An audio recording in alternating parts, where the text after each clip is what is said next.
Hey guys, BioCup 2018 has started and round 1 is still well underway. It's very, very exciting time. So, once again, we're going to be here with another podcast with one of the BioCup judges. And we're going to be discussing some of the entries from last year's BioCup. Maybe you can, from listening to this podcast, get a little bit of an idea of how the judges think, as well as just see some of the competition from contests past. And also, you never know. The judges might reveal something that might give you the upper hand in the competition. Anyway, let me welcome you to this episode of the Bionicle Inspiration Series podcast, where we are going to be continuing our BioCup coverage. Don't forget to listen to this podcast while you're building, because hey, you never know. If you're building your BioCup entry or just having a little bit of fun, it's always a good way to enjoy the podcast. Anyway, let me introduce you to my special guest for today, who we could really compare to Darth Maul. That's right, Darth Maul. He entered the BioCup last year, and he went very far. So far, in fact, that he got second place. And much like Darth Maul, he was a badass from the start. We loved him, we cheered for him, and in total shock, he was cut in half and slain by Obi-Wan Kenobi, otherwise known as Vlad Lesin. But he rose from the ashes and was reborn in the Clone Wars TV show. And much like Maul, Anthony was reborn in the BioCup 2018, because now he's a judge. What a comeback. He doesn't have any robot legs, but will make do. Anyway, this is our guest for today, Anthony Wilson. How you doing, Anthony? I'm doing good. Does this count as the forced cameo at the end of a spin-off movie, then? I was trying to not spoil Solo, but it's already happened. I know, you just spoiled Solo. It could have been. I didn't spoil Solo. I mentioned nothing about Solo. It could have been any. I simply stated the Clone Wars. You just said Solo. I said a spin-off movie. Oh, yeah, but people will jump. People will know. People will know. By the sounds of it, it's not yeah, really. Maul was actually in Rogue One. He was just in the very background of Scarif. No one noticed him. Was he actually? Because I believe that. No, he was dead by then. Okay. Long dead. No, he would have died like 2 or 3 years before Rogue One took place. Okay, if my canon knowledge is correct. I don't know. Someone will correct me if I'm wrong, but I'm pretty darn sure I'm right. Anyway. I don't know much about This is a podcast about Lego. That's all right. I do. Sorry, I keep, it must be lag, but I keep interrupting you accidentally. But we keep talking over each other. Oh, dude, that's not a problem. I think it's just Discord, because honestly, every single person I've ever had on Skype or Discord or whatever has always, that's always been the case. And I think it's just the subtle, slight lag. Well, that's because you live on the west coast of Australia. It's just far away. That's from right. everywhere. You're in New Zealand, aren't you? Yeah. Okay, cool. Because when you were at Brickvention, I had one of my friends there. It was when you made the Uruguay Kung Fu Panda mock. Oh yeah. One of my friends, he just got that up on his phone. He's like, "This is so cool," and I was like, "The guy who built that's here," and he's like, "What?" And I was like, "Yeah, go talk to him." And I mentioned that because he saw your T-Dragon. He's like, "Whoa," and I was like, "Yeah, that one at BrickFan." He's like, "Oh, is he American?" I was like, I don't know. And I was like, why did you come all the way to Australia if you're from America? And it's just the longest time I was like trying to figure that out. And then someone said to me the other day, you're from New Zealand. And I'm like, oh, man, that must have been a long journey though to get to BrickFan. Yeah, it was. And I'm going again because a lot of things have sort of added up to be an incentive to go there. One of them I'm not supposed to talk about right now, but I'll hype. People will find out soon enough, but Sweet. It's not directly related with Big Fair, but whatever. They'll find out. Is it? Probably. I won't, I understand that there is hype, speculation, and spoiler, so I won't try and get the answers out of you, but is it BioCup related? No, it's not. It's not. It's something completely different, but it's not something that people should get hyped up over. It's just another reason that I wanted to go overseas, but... Dang. I was hoping it'd be like, Bionicle G3 revealed at Brick Fair. Dude, imagine. That'd be cool. That would be cool. Although I don't know how well that would go down. Like, people seem to want Bionicle completely dead now. Interesting. I don't know. We'll see. Anyway, so I would say get hyped, but Anthony said don't. But tell me a little bit about yourself, for those of you who have no idea who Anthony Wilson is. Hey, so I'm Anthony, otherwise known as the Secret Warless online. It's a really stupid name, but whatever. Pseudonym. I mostly do, mostly do Bionicle mocks and mech stuff like that, but I also do a lot of system stuff too. That's pretty much me as of now. Sweet. Now, I'm not sure how much of this you can answer because, as I was going to say later in the episode, the reason we're reviewing more 2017 Biocup stuff is because round 1 is still going. I don't know if it'll be over by the time I post this. Probably not. I'll probably post this quite soon after we record. But you guys, it's best to not talk about it yet because then it's kind of biased and it's like you'll hear all of your thoughts on round 1 when you judge. So there's no point talking about it yet until after the round. But how much of round 1 of Biocup are you enjoying so far? What are you loving about it? How are you as a judge enjoying it? I don't know, it's kind of interesting seeing all the different people I've never seen before into it. Just pretty neat. Like, and also some older folks who were apparently around a while ago have kind of come back up again and thought about entering the contest, which is really cool. Although I do want to say, not round 1, the preliminaries, the entry period for that ends 26th of June, I believe, Pacific Standard Time. That's should be the West Coast time for the American West Coast time, midnight. Yep. Yeah, it's on the 26th of June is when the entry period closes. So you still have time, probably even by when the podcast comes up. And if you really run out of time, you can always enter an older mock of yours for the preliminaries, so that'll be good. You'll just be marked down a bit, but if you really run out of time, it's better than nothing, so you may as well. Great point. Yeah, exactly that. Yeah. And I mean, even I've seen a few entries so far which have actually worked really well, where it's just straight up like, oh, I built a tower of ice, and there may not even necessarily be something that icy about it, but it's just a tower of ice, and it's like, yeah, that still counts. You can enter it. So that's a good point. Yeah, you can enter anything if you're a little pressed on time at the moment, but you'll be a little better in future rounds. Yeah. And heck, you may as well enter anything anyway, because you can still enter the raffle if you've done that. So and Tuesday the 26th is on a Tuesday. Just a heads up there. I do want to correct you on something. If you enter an older mock of yours that isn't for the that you didn't build for the preliminaries, that doesn't mean you don't go into the raffle if you do that. That's just to prevent like people who really do not care about the contest at all, just like throwing up some old mock of theirs and like forgetting about it and then entering into the raffle. It's just to protect against that. That makes sense. Yeah, because we don't want a bunch of we do want promotion and stuff, but we don't want a bunch of like really, really cheap like entries from people who really don't care. So we're just trying to prevent that. Okay, cool. What advice do you have for people who probably haven't entered the Biocup yet, or even advice for those who maybe have entered? Just do you as a judge have any advice? Well, if you have entered already for the preliminaries, then it would be advice for the next rounds, which I mean, really would just be the same advice I would give for the preliminaries, which would be just trying to make something that stands out a bit more. You can make like a tower or someone like that, and if you do it really well, they'll definitely get you far. But if you put like a creative twist on it, or do something really inventive or something like that, do some creative part usage, stuff like that. That'll get you a lot further too. So kind of bear that in mind when you're entering your thing in.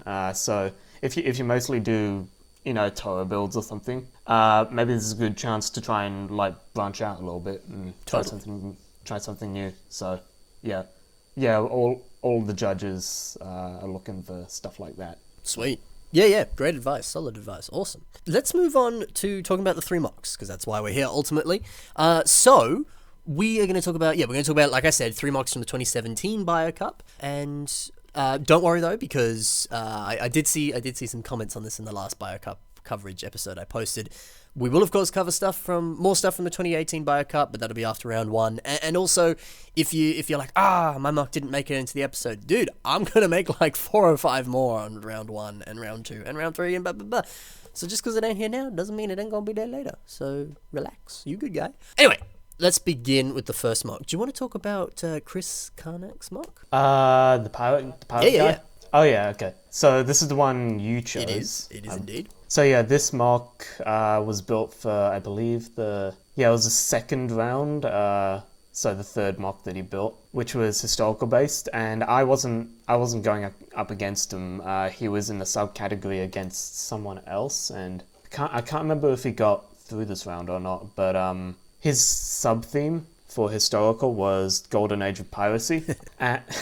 Yeah, so he basically just made a pirate, and a really cool like robot pirate with like lots of steampunk stuff, which works really really well with the whole Bionicle theme. Yeah. Like if you're gonna make a pirate using robot parts, might as well make it robotic-y, I guess.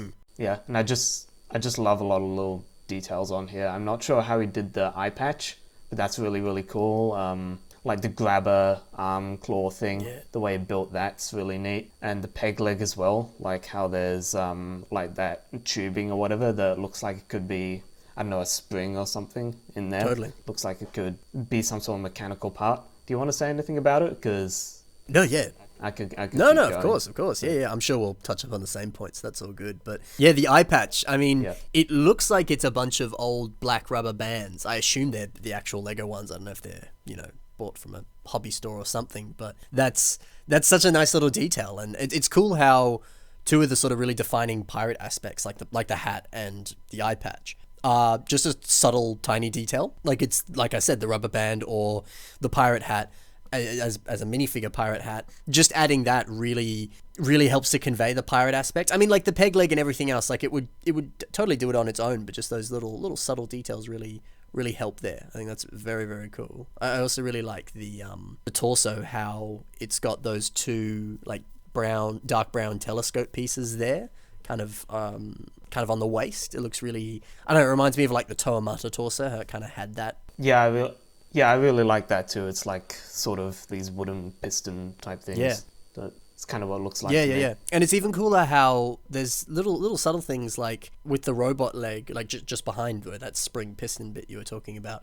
He's just used like a barrel piece, and then like I was saying, those pieces before, technically they're like telescope pieces, and it's cool how, taking it out of the actual context of what the part is, it looks cool, but when you actually put it in that, it's like, oh, that actually still relates to being a pirate because it's a barrel and a telescope and stuff. I don't know, there's something about that I think it's cool. It kind of makes sense a little bit because I guess not on the scale, but it looks like it could have been like kind of built from a bunch of like scraps from, whatever ship he's on. Like, oh, here's this small barrel piece that I can just like mash together with a couple of mechanical parts and make a peg leg for himself. It looks really cool. Moving on to another part of the mock I really like is just the torso in general. Like it just uses the two Rakshi feet there, kind of to get the like general shape. And I don't know, there's just something really nice about that. Again, it's kind of reflecting the textures on the waist there, because the Rakshi foot kind of does that in the center. It's just kind of a nice sense of like cohesion throughout everything. I think that works. And I don't know, it's also just cool to kind of shape a torso around a large part like that. And it just, it creates like a really unique, cool shape. I just like it. Yeah, it's kind of funny thinking back on the Rakshi when I look at the parts again, because they're actually very smooth parts compared to a lot of like the Toanuva or like the Toamata like limbs and stuff, which are all very greebly. Look at those and they're mostly pretty smooth. Except for a few scant details on there, but yeah, the details on the Rakshi feet really add to the whole. Yeah, basically just what you said, like reflecting the texture in the waist and all that. And he's also really balanced the textures well on this mock. Like all of the black throughout the mock is very smooth, and even like the brown on the torso and stuff, but anything that's kind of silver and more mechanical in terms of the character is kind of a rougher texture and greebly texture, like you were saying. Like the claw arm is that, the peg leg has that. To a degree, there's a bit of smoothness on there, but aspects of it are greebly. And yeah, he's balanced that well in terms of it kind of naturally makes sense. And it's not like, oh, suddenly the bottom of his leg is now greebled, and that would just essentially be his flesh, I guess. So it's kind of like, well, why would that be the case? He has the textures make sense in terms of why they are like that, and that's really effective and just, I don't know, it works well. Yeah, I see. I get what you mean. It's like not quite. I guess it is like this, but it's kind of assigned different colors to different textures and stuff like that. Yeah. It's kind of like taking color blocking a different step, and also kind of, I guess, like texture blocking in a sense as well. It's cool. Yeah. This whole mock's really neat. Yeah, I really want that gold skull. Literally was just about to talk about that. I couldn't agree more. It's funny how well that mask works for a pirate mock. Just kind of the skull, like skull and crossbones on a pirate flag or something. It's a really, really nice mask for a pirate mock, and it's just a nice mask in general. And I like your subtle transition there, good sir, because you can win that mask in the raffle, can't you? Oh yeah, you can. Yeah, it's the gold. I believe it's I believe it's the gold mask and the New York Comic Con trans clear Tahu mask. Yes. It might just be the Tahu mask. I don't actually remember. I'm being a bad showrunner now. I'm pretty sure it's both. I think you can get the. Oh no! It's the you win that if you get like second or third place. I think, isn't it? I think so. Yeah. I need to double check it. I can link you the stuff so you can put it in the description. We'll do that. Yes. And it should be on it'll be on the group page. That's true. That's true. So. Yeah. Definitely. I say this every episode, Buttercup. Don't forget to check the Flickr group, because if you have questions, they've probably already been answered there, and there's all the details you need on the Flickr group, and the link for that will be in the description with a whole bunch of other stuff. So make sure you read the rule. Yeah, good point. Please. Yeah. Like we've got so many people. Like I'm not gonna rag on them, but a lot of people come in, ask questions like, oh, blah, blah, what's that? And it's like, can you please read the rules that's in there? Yeah, of course. Yeah. It makes sense. It's also a good thing to read the rules, not even just because I can totally understand. It's like whenever I go to a convention and they're like, be sure to read the rules and the health and safety stuff. And I'm like, no, I'm good. I don't need to do this. And then you get there and you're like, man, I should have done that. Or you get there and you're like, I didn't need to do that. Like, why did they tell me to? But besides the point, at least in this contest, there is the whole thing, and the judges even sort of promote it in a sense of you can bend the rules in fun ways. Like, for example, in the last BioCup episode I posted, someone built Kendrick Lamar as their mock. So you can bend the rules to fit around the theme. And so if you read the rules, you can see where there might be some loopholes and stuff. So be sure to look at it anyway. Not even just, so that you don't annoy the judges by asking a question that's already there, but at least, you could take an aspect of that and be like, haha, that I can now bend and twist so that I can fit my mock into that. And that's what the judges want to see. So go ahead and do some stuff like that. Yeah, I'm gonna have to put a big thinking emoji over that, because I'm not allowed to talk about any of the entries, or at least my opinion on them. Yes, at least. Yes, good. Like I can say whether it will be disqualified or not. So if you're sure. concerned about that, you can ask that. But Yeah, definitely, definitely good job for you for sticking to your guns there. I appreciate that. Anyway, anything else you want to talk about on this mock? I actually feel like we've covered it quite nicely. I think we covered it all. There's a nice little detail of the globe. That's neat. Wait, what? But the little globe, if you go to the back shot, and there's also another shot of him holding it. Doing my classic thing of only looking at one photo and pretending I'm seeing it all. Let me look at the globe. Where is it? Let me open up the album. He's got it on a little chain on his back. Oh, that's cool. Okay. Oh, yeah. There's That's also cool. these like gold spikes coming out of his back too. That looks cool. Yeah, I like that. Yeah, even just in terms of whether it's the spikes at the back are kind of representing because he's a pirate. He's kind of probably not the best person that you want to be hanging out with. He's probably a mean dude. So I like that the spikes in a way represent that, as well as the fact that the spikes, I don't know, they almost kind of look a little bit like a tailcoat to some degree. They kind of look a bit like a coat that a pirate would be wearing or something. I don't know. Maybe that's just me, but it kind of subtly reminds me of that, and I think that's cool. And I also like you were saying, the globe at the back there. That's just a nice little detail. That's really, really cool. Anyway, so that's it for that mock. So awesome work, Chris Karnak, on your swashbuckling pirate. Very, very cool. Shall we move on to Alex's mock? Yeah, let's move on to Alex's ongoing obsession with the dead Lego theme. Yeah, so this is Alex's, or Construction Diva, Alex Mertens, whatever you want to call him. This is his entry to the preliminary round, isn't it? Where you revamped, in 2017, where you revamped an old Lego set, I believe. Yep, that was round one. Yes. Oh, not round one, preliminaries. Yeah. I realise I've messed that up now, because my first few episodes have been round one. Yeah. I'm like, oh no, I've messed up. But I'll fix that. Yeah. honestly think we should change that next year to just make preliminaries round 1. Fair enough. But maybe I'll retcon the old episodes and put in preliminaries. Anyway, besides the point. So this mock is a revamp of an unreleased Galador set, which here's a photo of it. I don't know what the heck that set was meant to be, like a shark bike. Very, very cool. I wish that was a set. There's some cool parts on that. Pretty much, yeah. It was actually... Can't believe I'm saying this. It was actually in a episode of Galador that I watched. Oh, wow. For research. Nice. Yeah. So yeah, it was like an actual prop that they used for like a minute. Cool. Was it a talking bike? Or is it just a cool looking bike with that? No, it was just a weird looking bike that they used for like a minute and then ditched it. That's interesting. Okay. So yeah, you picked this mock actually. Do you want to talk a little bit about it first? Yeah, okay, sure. I'll talk about it. Yeah, so I just wanted to pick this because it's a good example of something that you can enter for the first round, or not. Oh god, I'm gonna keep making this mistake too. The preliminaries, so yeah, he found something that was odd and obscure and that he probably wouldn't have thought of, and ran with it. And good execution too. Nice little bit of system at the back. Although I shouldn't say don't use too much system, because some of the judges will knock you down for that. But you can use some. You can use some at least, but not like... Yeah, like we're a lot more lenient than a lot of other people, but if you use like more than 50%, then like a lot of us are gonna like start to raise an eyebrow and probably dock you points. Fair enough. Or maybe disqualify you if you use way too much. So just be wary of that. But a little bit of system's great, and use some nicely at the back.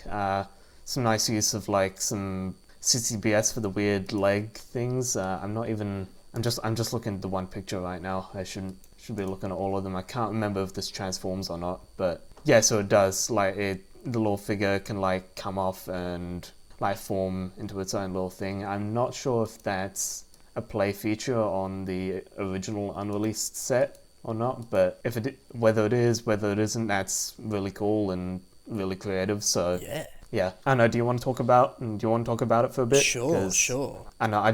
I mostly just like it. And that's why I wanted to talk about it. That's totally fine. That's cool. Yeah, I love the head design of the bike. The like kind of shark bit where that was on the actual set. Just using the mask there to kind of shape most of their head. Just looks really nice. It kind of fits that shark vibe. It looks really cool.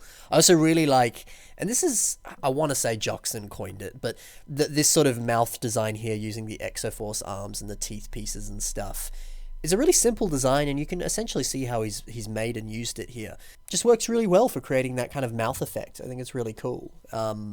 And again, really, really sort of works for that animalistic shark head. It's just a great looking design, and ironically flows very well with the rest of the bike. And even cooler that it separates into another dude. That's so cool. I also I noticed at the back when you mentioned the system and stuff, there's the barracks mask there that's kind of used as sort of...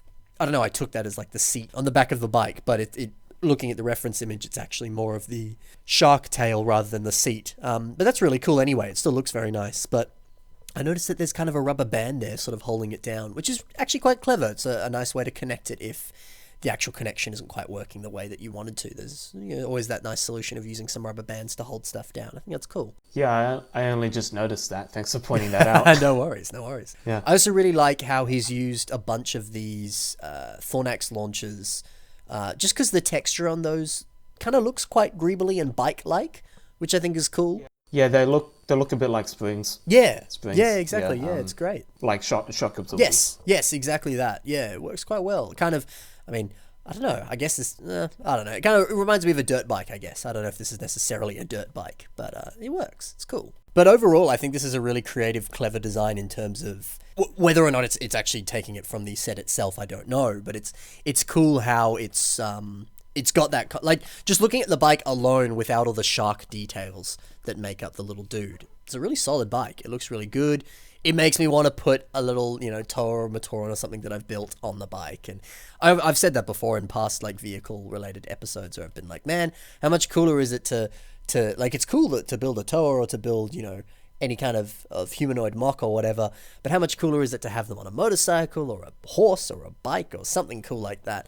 So just seeing this design, I think, is really, really cool. Just a great way to kind of make a really cool mock even cooler by giving it a vehicle of some kind. And what an even cooler concept to make the vehicle the person as well. It's like a transformer, but it's not. It's very clever. Yeah. Do you know the Slicer Millennium? Slicer Millennium. Because it reminds me because they're actually very similar. It's like Oh, is that the orange black one? No, it's the gold, red, black Slicer, the one that like is a figure and then can turn into like a dude riding a bike. Ah, look, I'm sure if I saw a picture I'd know, but off the top of my head I can't remember. Yeah, because I had the Slicer as a kid that was it was orange and black, and he was a bike, and he had this cool feature where you could like take the top part off and it was a jet, and then the bottom half was still like the bicycle wheel chassis bit. I remember he was a really cool set. I enjoyed playing with him. Yeah. I thought you meant that one. Just trying to find a... Yeah, that's cool. It might be. You might just be misremembering it. Oh, that's okay. And just finding a picture of it Yeah, now. that's cool. Yeah, that one. That's not the one I had actually, but that one's really cool. Yeah, okay. So that transformed... Might have been Flair. That transformed, or was he just riding it? Yeah, like turns into... No, he like... Parts of the bike come off and then can like reattach themselves. I'm not exactly sure how it works, but... Basically, he can rearrange parts of himself and the bike to turn into a larger figure. That's really kind of weird. Okay. But... Yeah, awesome. Okay, that's cool. Yeah, actually, you're right. It does. There's a few cool nods there. Actually, I like that. Just in terms of because I remember when I was a kid and like Exoforce as a theme died, or like Power Miners or Rock Raiders died or whatever, and kind of being sad about that, and then seeing stuff online and the Lego company like making an official statement and being like, no theme ever technically dies, like it'll come back but it'll be different, it'll be either like Bionicle, it'll come back but it's it's more modernized, or Rock Raiders becomes Power Miners, or Aqua Raiders gets made into, all sorts of other different underwater themes, or stuff like that. And sort of thinking like, oh, that'd be cool. I can't wait for the inevitable, Exoforce 2 that maybe isn't Exoforce, but is similar in concept. And it's cool how there was going to be a Galador set that was a transforming shark bike, whereas this Slicer set is very, very similar in that regard, and has similar nods of the sort of transforming bike thing. So I think that's really cool, is that, that there are tropes and things that Lego continues and does, and in a way you're able to... I don't quite know where I'm going with this, but it's cool that there are concepts that Lego sets continue to have that are, I guess, in a way quintessentially Lego, and so you yourself can kind of put that into a mock. Shall we move on to the final mock, which is the one that you made for last year's BioCup? Yeah, I guess talk about that. Do you want me to start on Yeah, it, sure. I mean, you built it, so I'd be very happy to hear what you've got to say about it, please. Okay. Well, I can kind of talk about how I started making it. Yeah. I guess. Go ahead. Yeah. So the theme for this round was kind of weird. It was basically you had to organize with your opponent a theme that you would build on, and then once you agree to that, you'd post that in a topic link, and then you would build your mock depending on that. So I think it was Zion Tyro. I think that's his name. Okay. Zion Tyro. Yeah. We agreed on weapons as a theme, or not necessarily weapons, but like something handheld, tool, weapon-like. And I don't know, I kind of felt like doing something weird and out there, so we ended up agreeing on that. It was his idea. So originally I wanted to do some sort of like, I don't know, dragon rifle type thing or something, where I had like a dragon wrapped around like the barrel or whatever, and have his head like where the outgoing barrel blast is. That's cool. Yeah, but that didn't really work out. The idea, like I had no experience with like guns or anything, so like trying to make like something that felt right to hold, whatever, was just way too difficult. Sure. So I ended up ditching that idea and kind of downgraded to a small handheld like flintlock type thing with a similar idea. Yeah, but I kind of through building it, I figured out trying to build it using mostly Bionicle parts was quite difficult, and again I had no experience using, or rather building like a gun or whatever out of Lego, so ended up kind of going down again.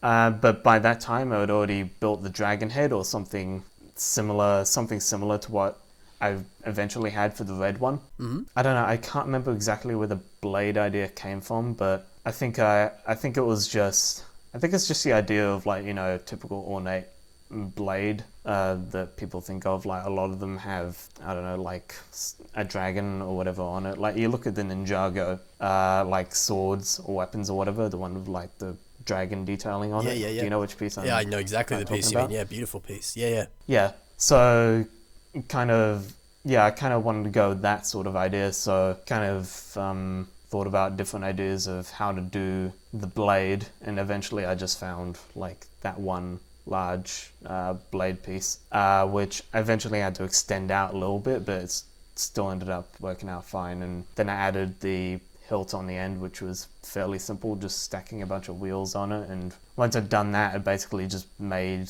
not a copy, but I like made another dragon head out of blue parts to mirror it, just because it felt like I should have two or something, and it's basically it. That's cool. That's awesome. Because I love how with the actual blade pieces themselves, the Liwa Fantoka blade part, I love how you've just straight up used that. Like you haven't brick built or used various pieces or whatever to build a fully fledged custom looking sword element piece thing.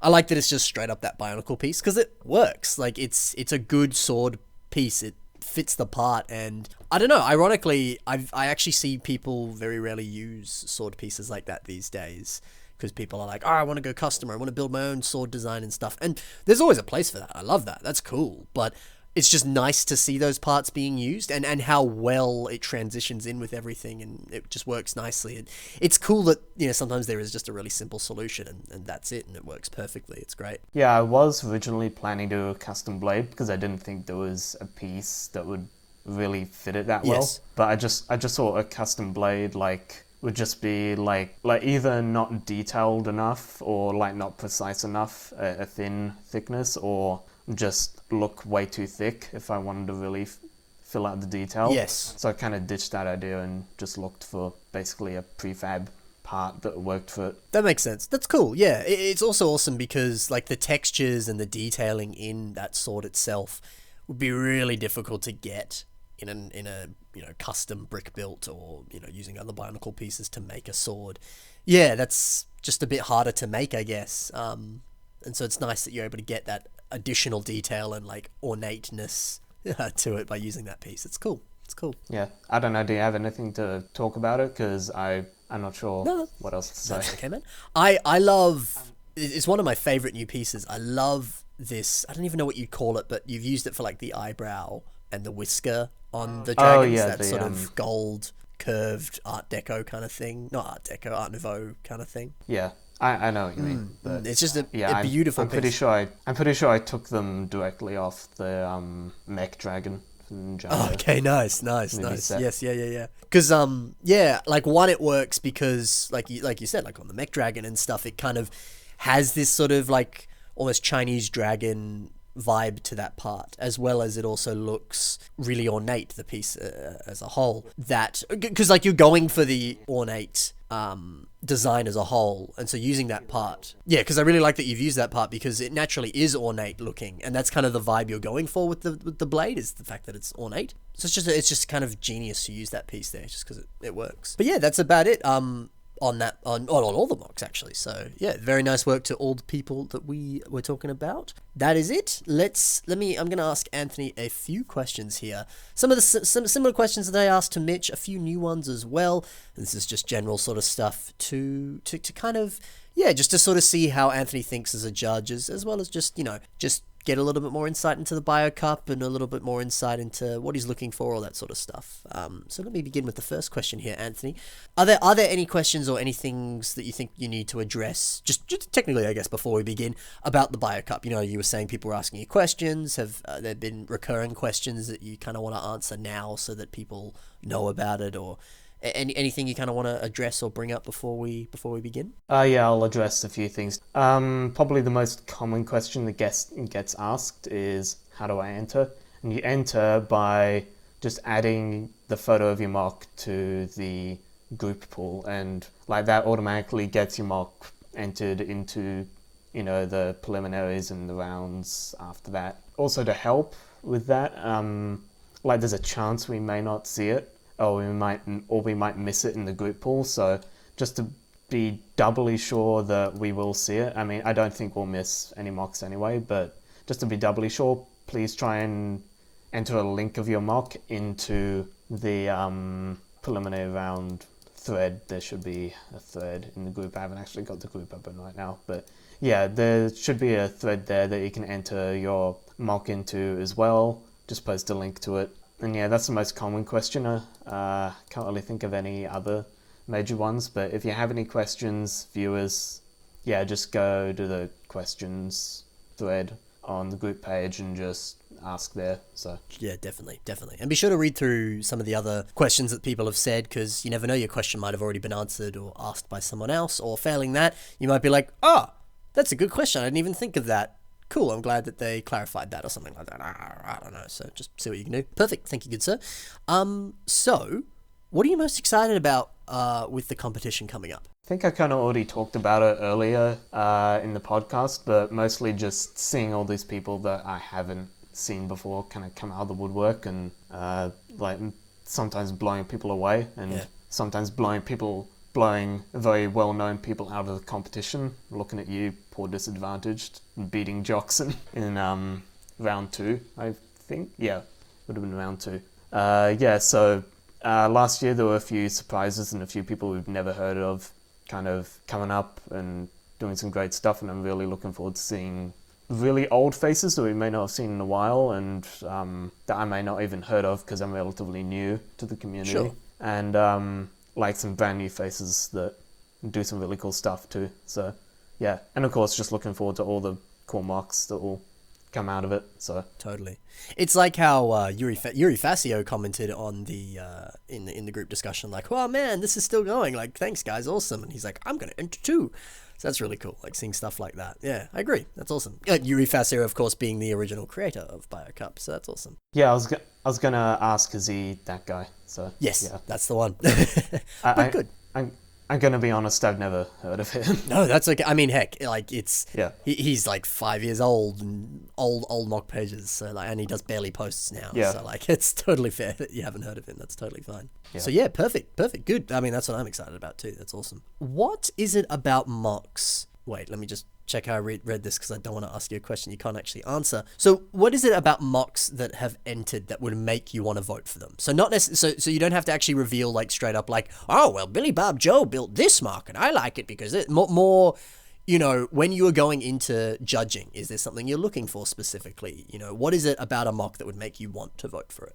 Yeah, so this is going to matter more for round 1 ongoing, whether they're going to be pair-ups and going to be fight-offs against 2 or more people. What's going to make me vote for them is, well, again, if their mock stands out, if they take some sort of original twist on something, and also just making sure that basically that the mock looks good. And I know, God, I need to think about this for a second. That's okay. If you need a bit, come back to this question. Of course, man. Of course, sure.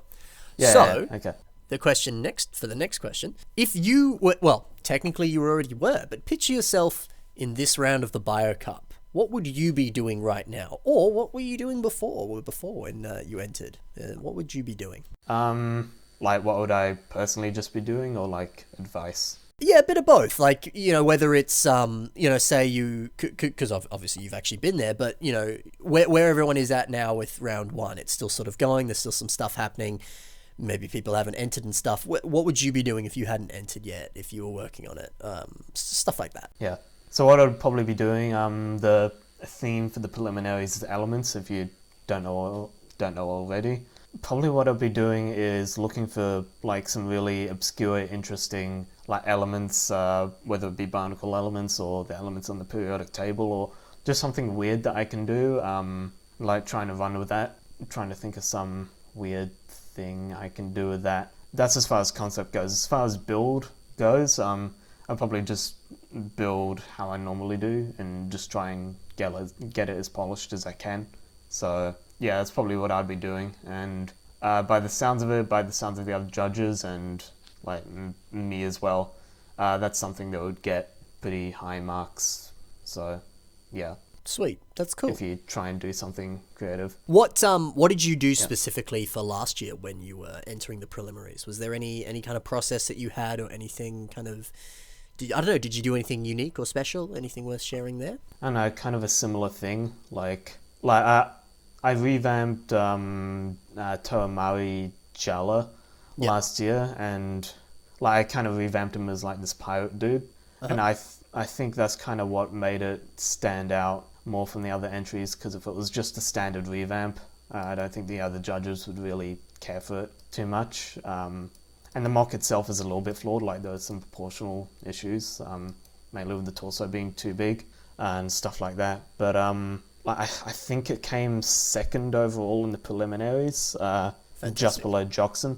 So fantastic. Yeah, because Joxon's entry was great, really, really nicely polished entry. So yeah, definitely deserved first in preliminaries. But yeah, that's I guess that's just what the other judges would be looking for too. Yeah, cool. So yeah, if you look in the judges bio thing, or like meet the judges, there's a thread on the group page, and that goes through a lot of the things that the judges are sort of looking for too. So if you want to get more in-depth look at that, you can go there. And a lot of the judges are very, wouldn't say anti-Toa mod type people, but yeah, if you just make a straight Toa, with not much interesting, there's a good chance they might not vote for you. Just putting that out there. So Sure thing. Okay, cool. Yeah, definitely a good idea to check that. But no, that's good. That's definitely a good thing. So people to check that out. Check out that Meet the Judges thing, because there's definitely a little bit you can learn there. That's awesome. So as we were saying before, you came second last year in the Bio Cup.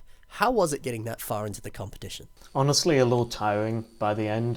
By the sixth mock in the entire contest, my sixth mock, I was just a bit over it by then, and I just kind of wanted it to be over. So, and that's also one reason why I wanted to be a judge this year. Just try and get the number of rounds down, or make things, because I was in contest last year and wanted to be a judge this year. So be someone who had some experience in the new Bio Cup, running a little bit of it this year, just so maybe correct a few things. And I think one of the problems towards the end, it wasn't a problem for many people, because by the end of it there weren't a lot of people left in the competition, but for the people who got really, really far, it did get a little bit tiring at the end, around the 5th or 6th mock. So yeah, we kind of want to cut down a little bit on the number of rounds. So that's one thing that I was but at the same time it was also just really, really cool and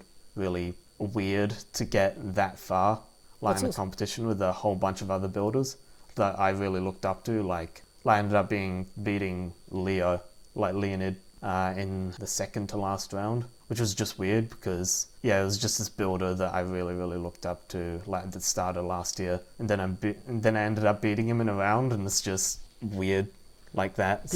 And also getting farther than Joxon. This feels a little bit self-congratulatory, but I really don't want it to be like that. It's not at all, man. You should be proud of that. That's awesome. You know, I mean, it's a contest. It doesn't necessarily mean that one of you is better or one of you is worse, but it's hey, in a contest you beat someone like Joxon or something like that, which is incredible. So you should be proud of that. No. But I do want to correct. I didn't beat Joxon. I just got further than him. Just correct that. Nah, we'll see. But cool. Good that. Good. Interesting to hear. Second last question, because we'll go back to that one that you wanted to go back to. What strategies or advice do you have for people who would be advancing into later rounds of the competition? I guess just there's kind of two aspects to it. This kind of ties into the two aspects of, or there are three different segments that in the preliminaries that we're judging. So one of them is 15 points, which is for the build, which is your color blocking, your texturing, proportions, all stuff like that. Then there's creativity, which is creativity of parts use, just creativity of concept, maybe creative solutions to different problems that you might come across when building a mock or something like that.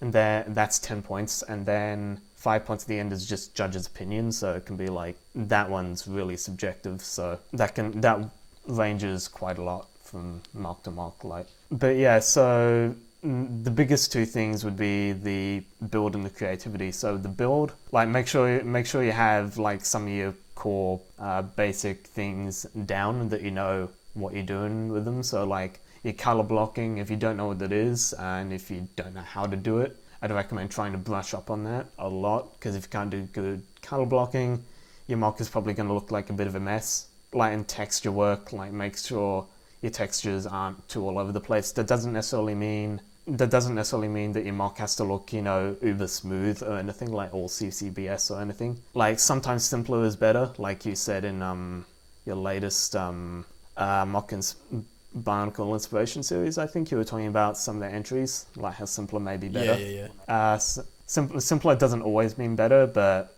sometimes it can. Because I realized that kind of as I finished the episode. I'm like, why did I start talking about this? It just came up. But I don't know. I guess the direction that I was attempting to go with that episode was more about, like, you know, don't get worried or don't get scared that, like, oh, my entry's not going to be good enough, or like that someone will be better than you or something. It's like, no, sometimes like something that doesn't, anything that is simple can still be really cool. It doesn't have to be, you know, I spent years working on this and it uses 20 million pieces and I'm a creative genius because I did this. It's like, well, actually this works just because it's quaint and simple and it just does what it needs to do. Like, you know, you don't have to worry about being a god. You know what I mean? It's you can do what you need to do with anything. Is kind of where I was going with that. I don't know if I effectively covered that enough, but you know, it is what it is. Yeah, but you're absolutely right on that, and I think you kind of put that into words better than I could. Like, if you have stuff simpler, there's less of a chance to mess stuff up. So you can make a really nice looking mock, even though it's really simple, but probably later on in the rounds, there's a good chance that, like, if you keep it too simple and too plain or whatever, you might not quite get as far as you want if you don't have, like, some cool texturing or whatever. But yeah, the more texturing you have, there is a higher chance of you messing it up. So yeah, just kind of bear that in mind. Like, it's a bit like machinery. The more moving parts that you have in a mechanism, there's a higher chance of it breaking because there's just more moving parts. If that makes sense. So yeah, that's a good analogy. Yeah, cool. That said as well, though, of course, you know, everyone builds differently, everyone works differently. So if you're listening to this and you're like, but Cossie and Anthony, no, I do, but if you got your own process, stick to that. You know, like my channel has always been that. It's always like here's one option, but there's 70 more you can try. So, like, you know, do what works for you. Don't be all like, oh God, I built a complex mock. This means I'm in a bad boat. I'm gonna lose. No, you know, enter what you've got. Do whatever you've got. What either one of us has said is not necessarily right or wrong. You know, just have fun. That's what the competition's about. So, thank you for answering that question. Let's move on to the final question, which was the one that you wanted to come back to. I think this was the one you wanted to come back to anyway. What is it about mocks that have entered that makes you want to vote for them? Wait, weren't we already doing this question? I thought we were in the middle of them. You wanted to. Oh, which one did you want to come back to? Did I mess that up? No, we're in the middle of that question. I'm pretty sure, or just like what's most likely to get you through the rounds. Yeah, essentially that. Yeah. Yes. Yeah. So I was talking about just. Yeah, so I was just talking about then, like, getting your build right, and, you know, it can be simple. That's not necessarily bad at all. It can be very good sometimes. But I wanted to move on to creativity and just, like, creative parts use. Again, like you hear about nice part usage in Lego a lot. So yeah, nice part usage, like if you're taking some sort of really weird custom piece and using it in a creative way, and it looks good, looks really good, that'll definitely get you a lot of points. But similar to how I was talking about last time, in the previous bit with texturing, like if you really try and force a creative parts usage and it doesn't look very good, that will not get you that far, because like it may be creative, but if it doesn't look good in the end of the day, and if there's a better solution to it, you're better off doing that better solution than the creative parts use. But yeah, creative parts usage can be pretty good, and also just creativity and concept as well. as I was talking earlier, like, you know, putting your own unique spin on something, even if it is like a tower, like if you put a creative spin on like a tower concept or like a Bionicle or concept or something, that can always be that can be interesting. That'll get you, you know, further through if you Totally make something more creative. Yeah, that makes sense. Especially, I don't know, just because that's certainly something that both you and Mitch have stressed over the podcast is to branch out and, you know, do something a bit more unique and a bit more creative and stuff. And I know even when I hear that, I'm like, oh, that's terrifying, because, you know, there can be that kind of pressure of like, you know, you have to be creative, you have to be good, and it's like, oh god, and then that can kind of overwhelm you, and then you freeze up and you don't know what to do. Just like if anyone is in that boat and they're like, I know that I have to be creative, I know I have to do something clever, but I don't know what.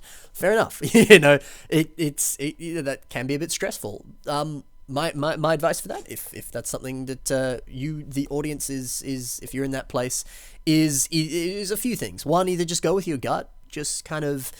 If you have an impulse to do something, follow that. See where it takes you. Trust that it'll be where you need to go and that it'll work and that everything will kind of pan out the way you want.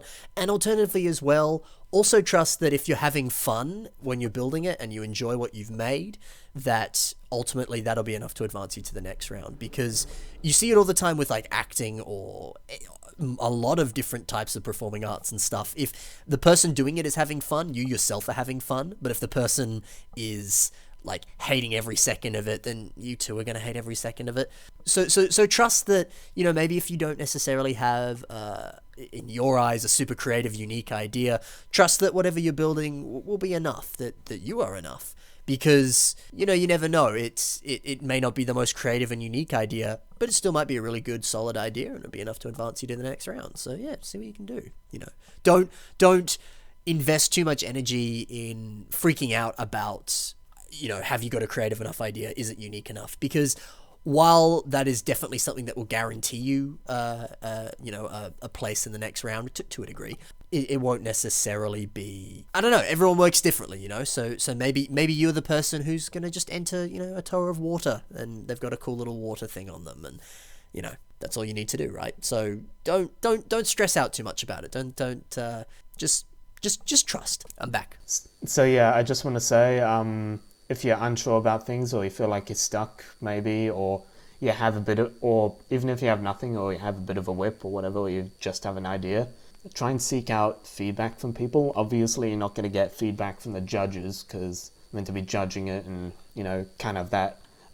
Yeah, try and seek out feedback on ideas or whatever, and you know, some people will give you, some people might give you some good ideas, and of course, at the end of the day, if your gut is saying, no, I don't want to do that, I want to do this, do what your gut is telling you, because more often than not, that's, like, not only is it probably going to be something better, but it's also just going to leave you happier at the end of the day, because it's what you wanted to do. But at the same time, you know, try things that people suggest to you, because sometimes it might work out better than like what you originally thought you wanted. You try that thing out and it's like, oh my god, this really does look better, even though you originally might not think it does. So yeah, like on just give an example, like on my Makuta mock thing, like I originally had his head so it's just like staring deadpan at the camera, but then but Joxon suggested that maybe I should have the head looking down more towards the Matoran, and I thought, it's like, what, that's gonna look weird, but then, you know, I tried it out and actually looked way better. So yeah, so definitely try stuff out. You try stuff out, even if you think it might not work initially, and then it might, and then if you tried it out and don't like it, then you can go back to whatever, you know, you did. Some general advice. And that's the totally, and that's the beautiful thing about Lego, is the fact that, you know, it's not like, I don't know, some other forms of art or something where it's like, okay, I'll try it, and then you try it and now you've ruined it. You know, it's Lego, you can take it apart. So if you try it and it doesn't work, oh well, you tried anyway. That's cool, and just fix it. Put fairly it back easy to to backtrack too. Yeah. Exactly that. Yeah, just give it a go, see where it takes you. Perfect. So that's all the questions that I had for you today, Anthony. And I guess we'll sort of round it off there. But before we do, next time on the podcast, I'm going to ask you the audience some to submit some questions that you might want to ask some of the judges. Not sure who I'll have on next. I'll keep that a surprise for now. But if you have any questions that you yourself want to ask the judges, either comment them below in the comments or send me a message on Instagram, Flickr, or Facebook. Places for all of that will be in the description, so be sure to check that out. And yeah, submit some questions that you want to ask the judges, and we'll ask them in the next episode. If you have a question you want to ask the judges, let me know. We'll put it on the show for the next one. Anyway, that's about it. Anthony, thank you so much for being on. Where can people find you if they want to find you? Please plug away. My main spot is Flickr, so are you going to put links in the description? Cause... Of course, yes. Okay, yeah, so the link for my Flickr page will be in the description. I just post mocks there. I also have an Instagram. That's my second main one. Post all my mocks there. I also post on like Reddit a bit, but it doesn't matter that much, and also TTV. But Instagram and Flickr are my two main ones. I used to run a Tumblr, but it's kind of dead now, just because it's not really worth posting on there that much. Yeah, sure. Sorry to everyone on Tumblr, but I have a Flickr, so go there. But yeah, that's pretty much it. Yeah. Awesome, easy. So yeah, be sure to check out Anthony's stuff. He's very talented and does some good stuff, so be sure to see some other things that he's done. And that's about it for today. So a little bit of a shorter podcast, I imagine. If you're wondering why it was a bit shorter, we had a little bit of troubles in post. My internet kept cutting out, so I should have edited all that out. Have fun, happy building. Be sure to enter the Bio Cup. Don't be afraid. Have a good time. See you guys.